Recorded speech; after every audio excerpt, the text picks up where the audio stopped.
जनसंवाद खबर में आपका स्वागत। घोसी पहुंचे एमएलसी का महागठबंधन के नेताओं ने किया जोरदार स्वागत, फूल मालाओं से लादा। दरअसल विधान परिषद के होने वाले चुनाव को लेकर एमएलसी रिंकू यादव मंगलवार को घोसी पहुंचे, जहां महागठबंधन के कार्यकर्ताओं ने फूल मालाओं से लादकर जोरदार स्वागत किया।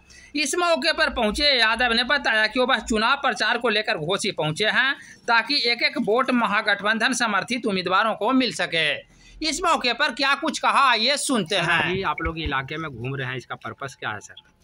पर्पस लोगों को जगाना, चुनाव आ गया है और लोग को बताना है कि ये चुनाव किसी प्रत्याशी का नहीं है, ये चुनाव आप लोगों का है। और ये चुनाव जीतना इसलिए ज़रूरी है कि ये आपका मनोबल भी है, आपकी ताकत भी है। और हर घर जा कर के, हर पंचायत में मेरा योजना है जाने का, जा भी रहे हैं और कोशिश कर रहे हैं कि इस चुनाव को हल्के में ना लें।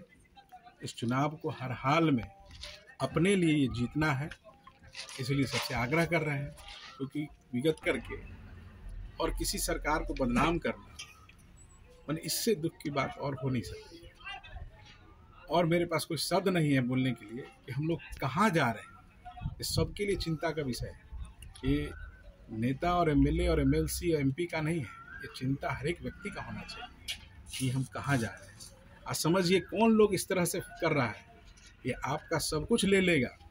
आपको दिनों दिन अगर हम लोग नहीं जगेंगे तो मेरा सारा अधिकार ले लेगा।